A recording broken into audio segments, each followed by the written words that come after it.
until now, there's engagement. So it's so easy to find out. No? But can I shift to the topic at hand? Just one manifestation for the whole Senate regarding the oral arguments. We have not yet called the journal and called the court. Yes. So called at the proper case. time, I just want to... Yes, you may do so at the proper time. Proceeding now, if there are no objections, the presiding officer will dispense with the reading of the July 14, 2026 Journal of the Senate sitting as an impeachment court and shall consider the same as approved. Clerk of court will please call the matter before the impeachment court. Case number 004-2026 in the matter of impeachment trial of Vice President Cyrus Zimmerman Duterte. Appearances for the parties.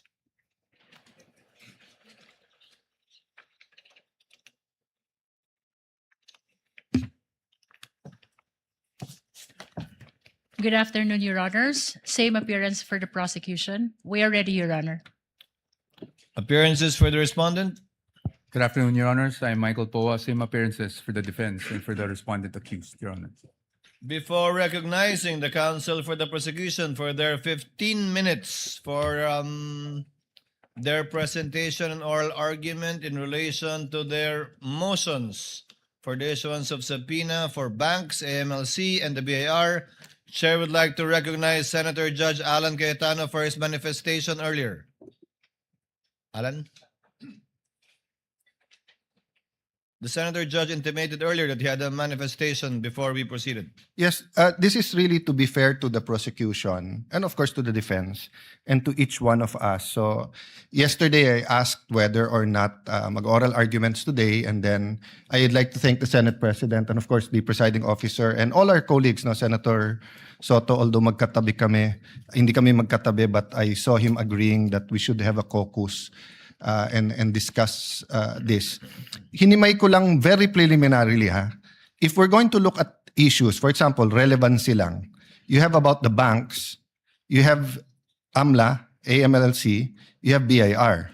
Then for each one of them, so for example, for the banks and AMLC, you have peso accounts and dollar accounts.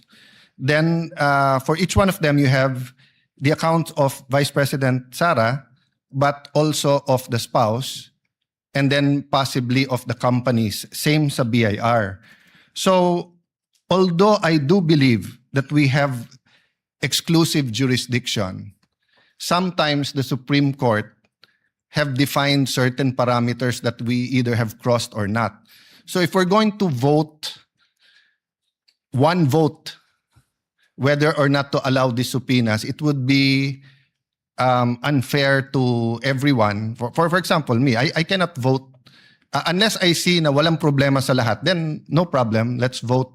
Pwede. Pero kung sabihin kong walang problema sa banks at AMLA, may problema sa BIR. Walang problema sa BIR pero sa spouse meron. So we're going to have a caucus, and I'm sure we're going to have a good discussion on that. But just two things. Number one, can we give, of course, we'll follow the time today, but if any of the two, the prosecution or for example, in the rebuttal, after the rebuttal ng defense, makikita na ng prosecution saan talaga nag-object yung defense, hindi lang sa lahat. If we can give them a little bit more time, kasi nga, mahabang discussion to. Having said that, I'm more than okay if we have to have an extra day next week, whether to discuss among ourselves or I'm not preempting our caucus. I'm just saying, Mr. President, that I commit to you. I will not delay. I will not overtalk on these issues.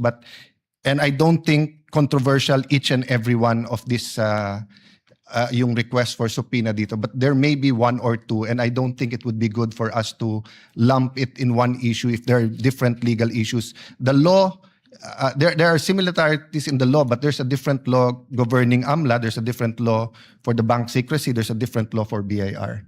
So, thank you, Mr. Chair notes the observation of Senator Judge Alan Cayetano. However, subject, of course, to any agreements that will be arrived at in caucus, we are constrained by the motions filed by the parties.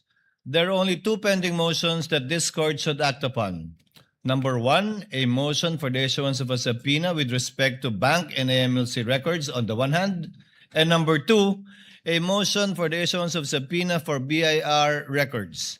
Understandably, there are sub-issues underneath each, but we cannot put to a vote each and every sub-issue under each motion. So we will most likely, and the chair would suggest, put it to a vote by the motions that have been filed by the parties, whether or not to grant it or to deny the motion filed by the prosecutors rather in this case. Again, subject, of course, any agreements we might arrive at in caucus, Senator Judge Allen, and the chair will submit to that.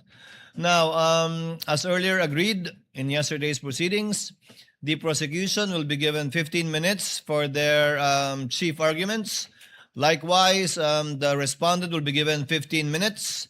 And then thereafter, the prosecutor will be given 10 minutes by way of rebuttal. And the respondent will be given 10 minutes by way of rebuttal. May I ask who among the prosecutors or counsel for prosecutors will argue the motion for the issuance of the subpoenas for the banks, AMLC, and BIR? Your Honors, the prosecution will be represented by the Honorable Representative Chel Jokno for the purpose of this oral argument. Nonetheless, Your Honor, we have some manifestation to make for the prosecution. The lead prosecutor may proceed. This is pertaining to the matter on hand. This pertains, Your Honor, to the remaining witnesses for Article 4 threat. Can we discuss that later before we adjourn, lead prosecutor? We submit, Your Honor. Thank you. On the part of the respondent, The part of Who the will argue? respondent, Your Honor, I will be the one arguing today. for the record, kindly state your full name, Attorney Poa. My name is Michael Wesley T. Poa, Your Honor. Thank you. Your Honor, we're requesting that Congressman Chel Jokno be recognized. For the prosecutors, the Honorable Representative from the party list Akbayan, Chel Jokno, is recognized for his oral arguments on the motions, twin motions that they filed. You are recognized, sir, and you may proceed when you're ready. You have 15 minutes. Thank you, Your Honor. Good afternoon, everyone, to the members of this honorable court. May it please the court. Simple lang po ang isyong kinakaharap natin ngayong hapon na ito. Pero napakabigat. Bubuksan ba natin ang pinto ng katotohanan o haharangin ito? Ang hiling ng prosecution ay mailabas ang buong katotohanan so that this court may know the truth, the whole truth, and nothing but the truth, and make its decisions based on that. That is why we have requested the issuance of subpoena duces tecum for the bank records, tax records, and anti-money laundering council reports relating to Vice President Sara Duterte and her husband, Attorney Mans Carpio. Sa pamamagitan nito, may lalahad ang buong katotohanan tungkol sa mga alegasyon sa Article 2 ng Articles of Impeachment. Una, na pinayaman ni Vice Presidente ang kanyang sarili ng labis-labis sa kanyang legal na sahod at lehitimong kita bilang isang lingkod bayan. Pangalawa, na meron siyang mga ari-arihang hindi dineklara sa kanyang Statement of Assets, Liabilities, and Net Worth. At pangatlo, na habang siya ay nanunungkulan bilang Vice Presidente, nakibahagi siya sa negosyo, directly or indirectly, kahit ipinagbabawal ito ng ating konstitusyon. Sasabihin marahil ng depensa na walang kapangyarihan ang hukumang ito na busisiin ng mga bank records, tax records at AMLA reports ni VP Sara.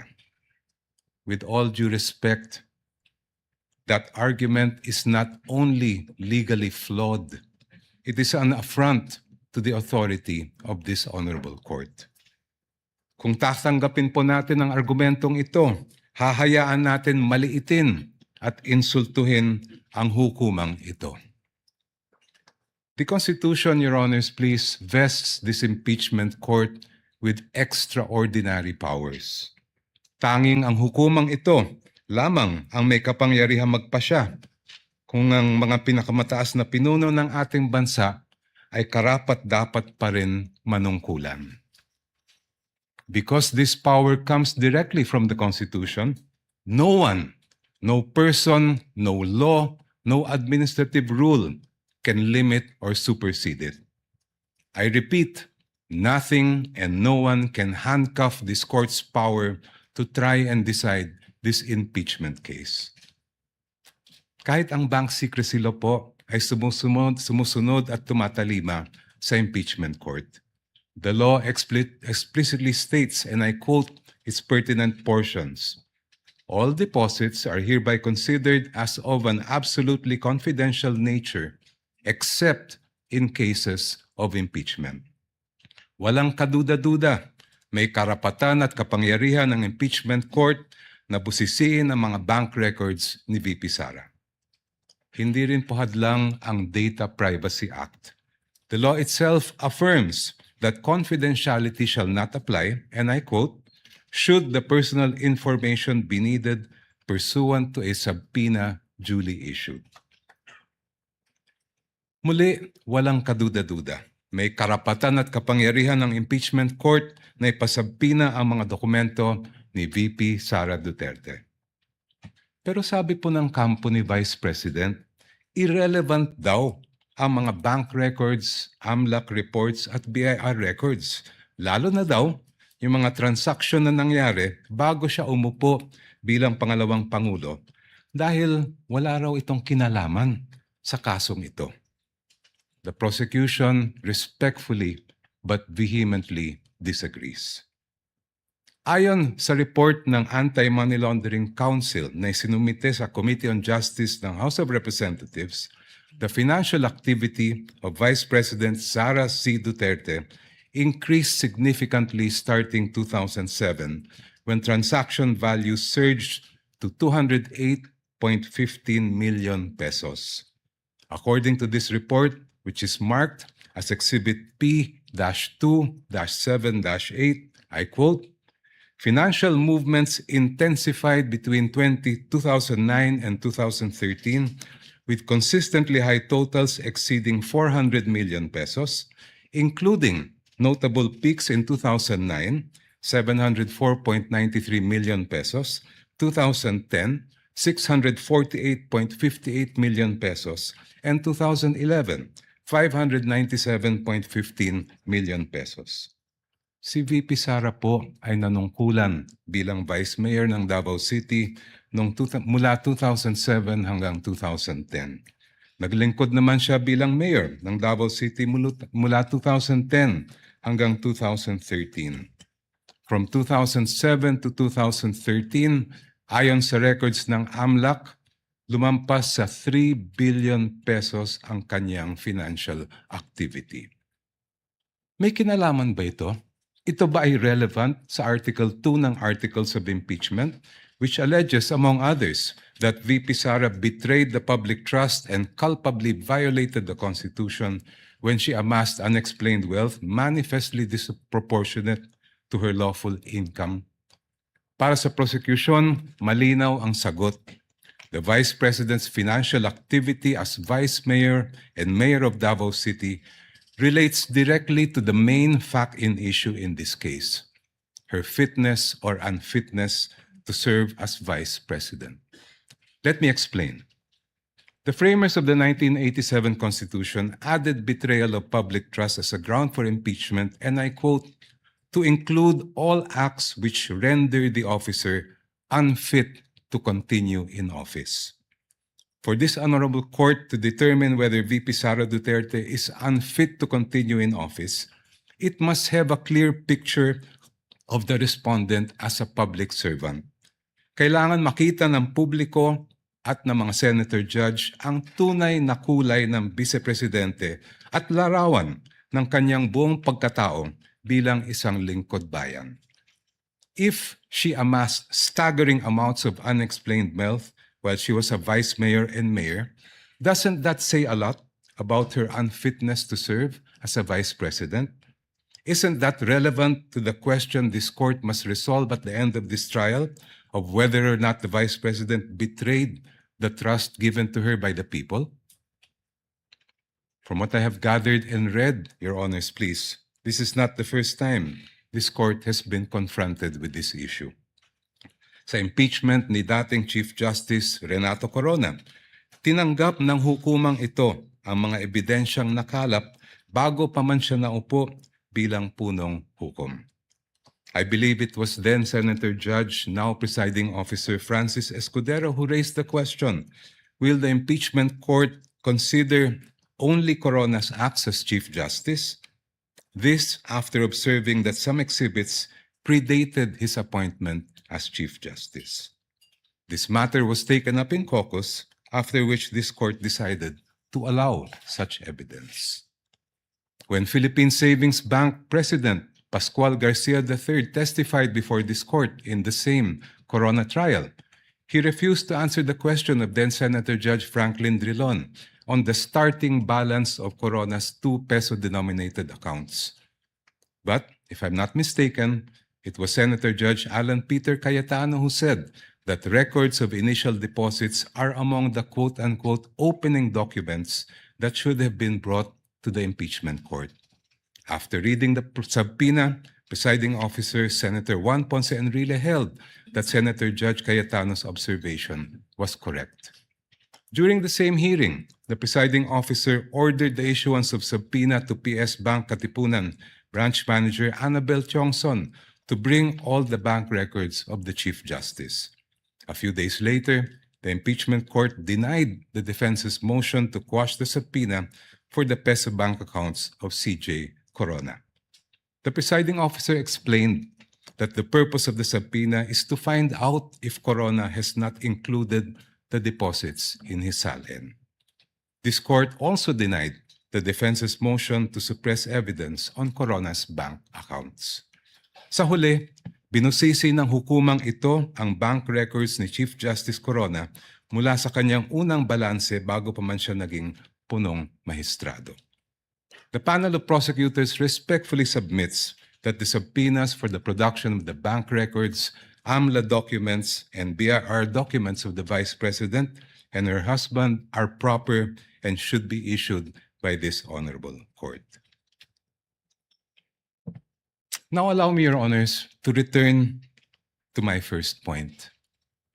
There is a deeper reason why this court must resist the attempts of the respondent to exclude evidence that is obviously relevant. It has to do with curtailing the power of this court. The Constitution gives this honorable court, and I quote, the sole power to try and decide impeachment cases. Kayo lang po, Your Honors, ang may kapangyarihang magpasya kung ano ang impeachable offense at kung anong ebidensya ang maaaring tanggapin para patunayan ito. Kinilala ito mismo ng Korte Suprema. In the case of Francisco versus House of Representatives, the Supreme Court declared, and I quote, a determination of what constitutes an impeachable offense is a purely political question which the Constitution has left to the sound discretion of the legislature. Such an intent is clear from the deliberations of the Constitutional Commission. Inulit po ito ng Supreme Court sa kasong Gutierrez versus House of Representatives, where the Supreme Court declared, and I quote, Francisco instructs that this issue would require the court to make a determination of what constitutes an impeachable offense. Such a determination is purely a political question which this Constitution has left to the sound discretion of the legislature. Clearly, the issue calls upon this court to decide a non-justiciable political question which is beyond the scope of its judicial power. Since this impeachment court has the sole power to determine what constitutes an impeachable offense, no one, not the Supreme Court, much less the defense, can impose limitations on that power. No one can dictate to this court how to exercise the exclusive power to decide what constitutes an impeachable offense. In closing, Your Honors, I go back to the most fundamental provision in our Constitution on the accountability of public officers, Article 11, Section 1, which provides, and I quote, "Public office is a public trust. Public officers and employees must at all times be accountable to the people." Ibig sabihin po, sa proseso ng impeachment, ang pananagutan sa taong bayan ang pinakamahalaga sa lahat.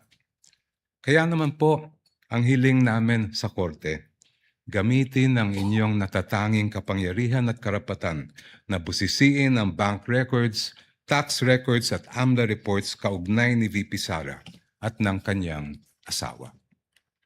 Sa ganitong paraan, Your Honors, madedesisyonan ninyo ang kaso base sa buong katotohanan. The truth, the whole truth, and nothing but the truth para sa interes at kapakanan ng sambayanang Pilipino. Before I close, if Your Honors, please, if I have whatever time I have left, may I request that it be credited to my rebuttal. Maraming salamat po. We will try to do that, Your Honor. You have 1 minute and 39 seconds. And if at all we do so, we shall equally credit it to the rebuttal, if any, of the counsel for respondents. Thank you, Your Honor. Attorney Poa, if you're ready, you may proceed with your oral arguments on the twin motions filed by the prosecutors. You may proceed, sir, when you're ready. Thank you, Your Honor. You have 15 minutes. Mr. Presiding Officer, Honorable Senator Judges, magandang hapon po sa inyong lahat. The issue before the impeachment court today is not whether you possess the power to issue a subpoena. The real issue is whether such power may be exercised in a manner that disregards due process and compels the production of documents and information beyond what is allowed by law. Your Honors, jurisprudence provides that for a subpoena to be valid, it must comply with twin requirements of 1, definiteness, and 2, relevance.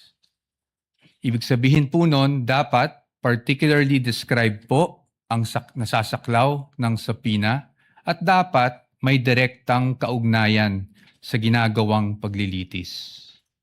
Your Honors, when a subpoena becomes oppressive, when it is unreasonable, and when it is merely issued for the very purpose that there is a hope that somewhere, somehow, something incriminating will come out, it ceases to be an instrument of justice. It becomes a weapon of a fishing expedition. And that is exactly what confronts this very court today. And that is why the defense has taken the position that the prosecution's requests must be denied. Allow me to explain, and let me begin with constitutional points.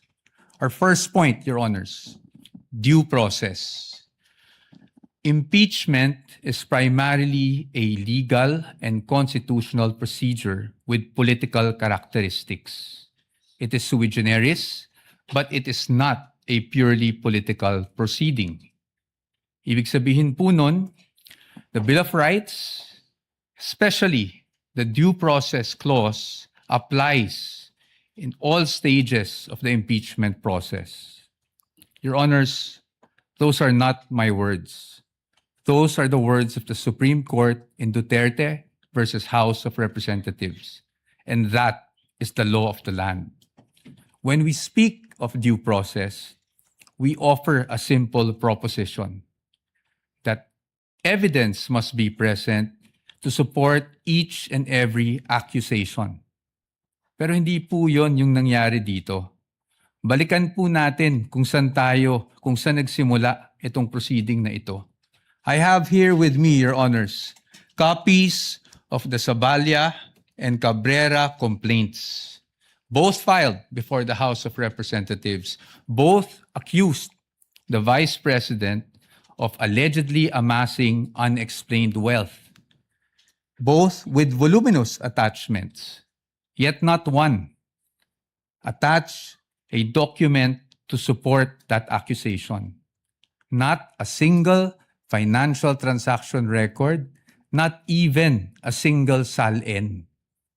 In fact, It was only after these complaints were filed, and more significantly, only after the respondent had filed her answer before the Committee on Justice, that committee started searching for evidence to somehow support these accusations through, again, the issuance of subpoenas. Your Honors, we objected then, and we are still objecting now, because with all due respect, the position of the defense is that is the very definition of a fishing expedition. Your Honors, in our legal system, it is not permitted to accuse now and then just look for proof later on. That is not how due process works. Hindi po dapat natin pinapayagan yan. Moving on to my second point, Your Honors. Let's talk about relevance. It is our position that the requests of the prosecution are in fact fatally overbroad. Bakit po fatally overbroad? An impeachable offense is an act or omission committed while the public official is occupying an impeachable office, not before being elected or appointed to such position. Again, Your Honors, those are not my words. Those are the words of the Supreme Court in Duterte versus the House of Representatives. That is controlling, and that is the law of the land. Yet here, Your Honor, today, the prosecution is requesting for documents spanning almost 2 decades, almost 20 years, dating as far back as 2007. Your Honors, it is a fact na noong 2007, ang respondent ay vice mayor pa lamang.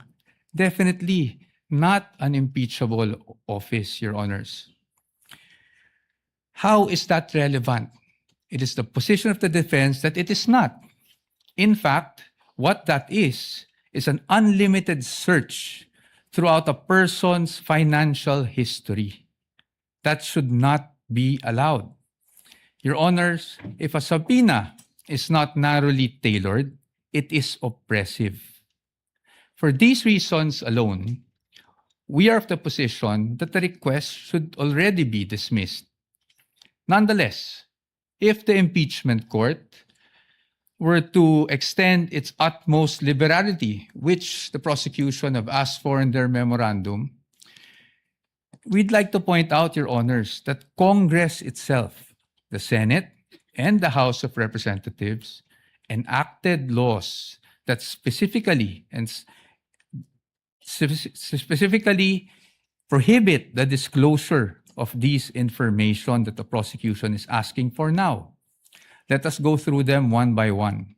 Let's start with RA 9160 as amended by RA 11521, which is the Anti-Money Laundering Act. Your Honors, the prosecution is asking for covered transaction reports, suspicious transaction reports, financial intelligence reports, again, spanning almost 2 decades. However, it is clear under Section 8A, which we are flashing on the screen right now, na bawal po yun. Disclosure is prohibited under this provision, Your Honors. It is in black and white. Meron po bang exception? Wala po. Impeachment is not an exception. Had Congress wanted to make impeachment as an exception, madali lang naman pong ilagay yun sa batas. Pero hindi po iyon nagawa. Now, in fact, I also have here copies of the Financial Intelligence Report and another report from the AMLAC, the Information Management Analysis Group, which were already marked as exhibits, Your Honor. And it's in the records of the court. No? Exhibit D2-8-P1, where it says specifically that it should not be the information should not be used as evidence in formal proceedings, Your Honors. Clearly, Your Honors, To compel AMLAC officials to disclose such information would be to compel them to violate the law. Let's move on now to the tax records, Your Honors. Prosecution is asking for tax records, so let's look at the tax code. Section 270 of which criminalizes disclosure of taxpayers' information. Meron po bang exception sa batas na ito? Meron po, but it is limited. Kasama po bang impeachment? Hindi po. That is very clear. Again, Congress wanted to put an exception for impeachment. They could have easily done so, but they did not. Now, Your Honors, let's go to Bank Secrecy Law, RA 1405. The state policy has always been to favor the secrecy of bank deposits, Your Honors. Dito, while we recognize that impeachment is in fact an exception, Your Honors, we submit that this exception is not automatic. Meaning, hindi porket may exception for impeachment, pwede na kaagad natin buksan ang lahat ng bank records na hinihingi ng prosecution. Why? Because, Your Honor, this exception does not dispense with constitutional safeguards. It does not abolish the right to due process. So dapat po, meron pa rin tayong basihan. If you look at the articles of impeachment, wala naman po doon na nagsasabing yung sinasabing unexplained wealth coming from, even if it was an illegal activity, ay pinasok sa isang specific account. In fact, Your Honors, this exception does not automatically mean that we should permit a fishing expedition. Yun nga pong mga bank account numbers na nakaspecify sa request for the issuance of a subpoena, ang aming posisyon po dyan, yan po ay nakalap doon sa illegal disclosure, with all due respect, na ginawa ng AMLAC before the Committee on Justice.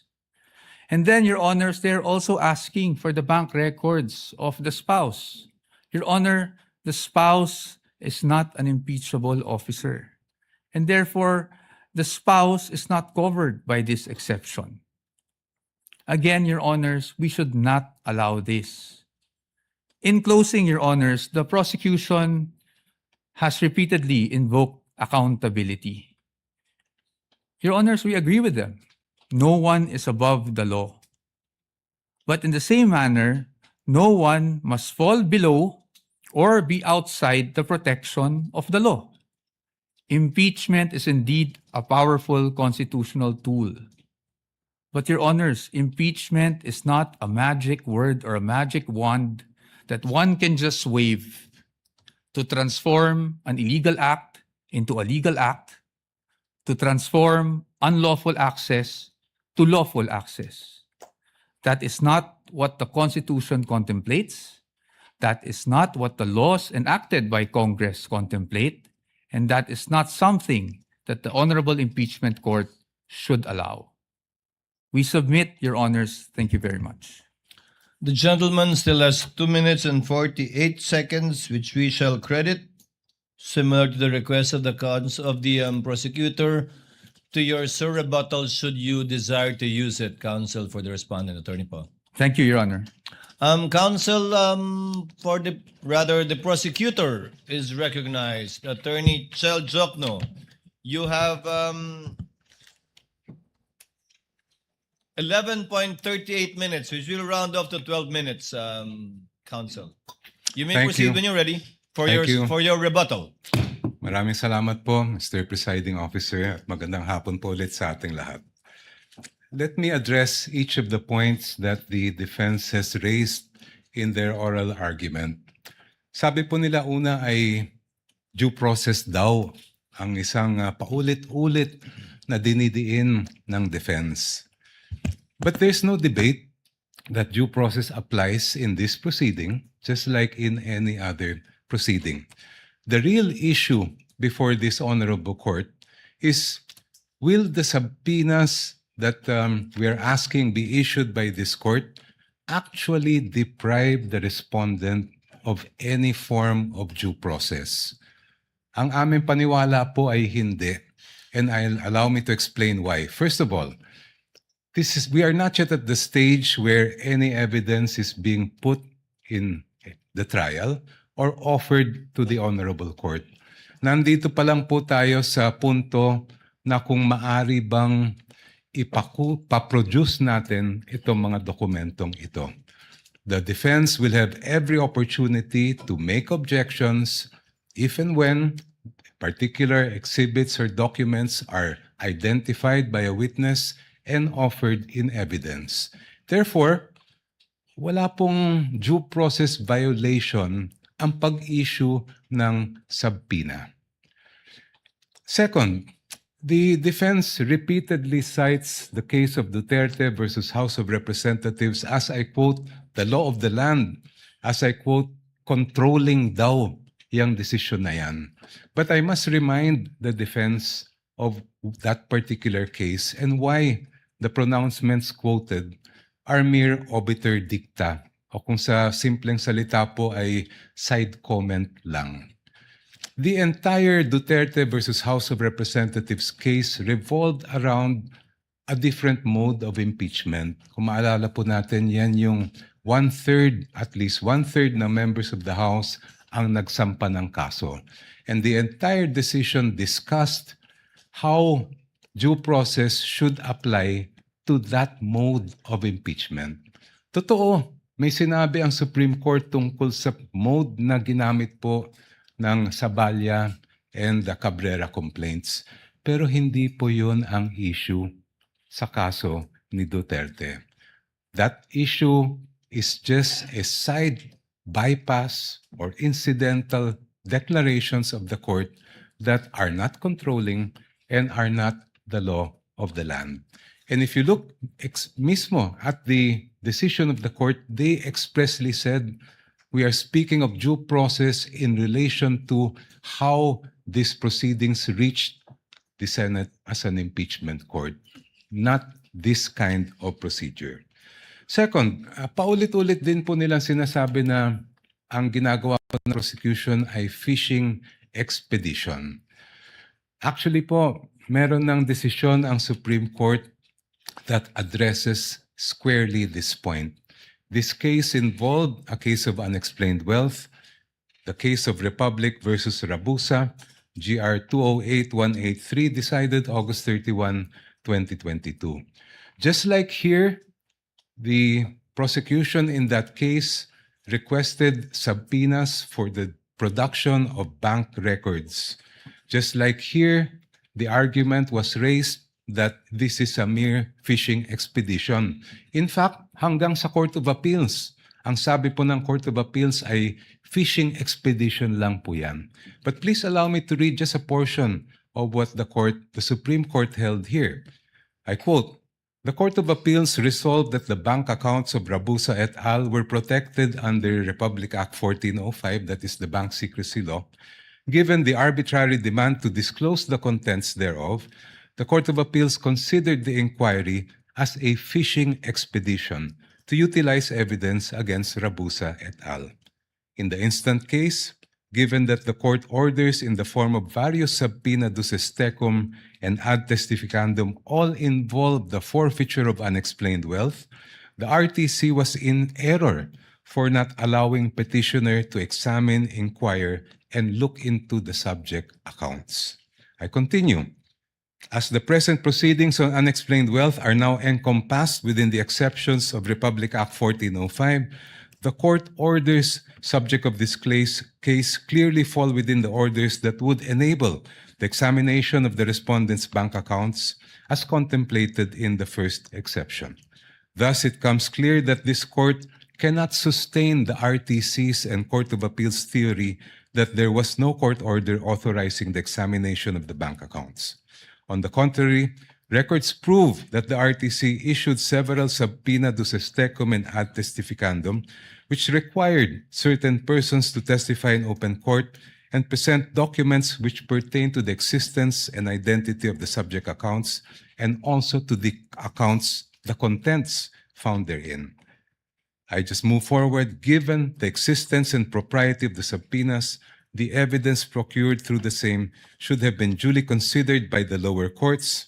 This court cannot agree with the Court of Appeal's supposition that the examination of the respondents' bank accounts was but a mere fishing expedition to pin liability on them.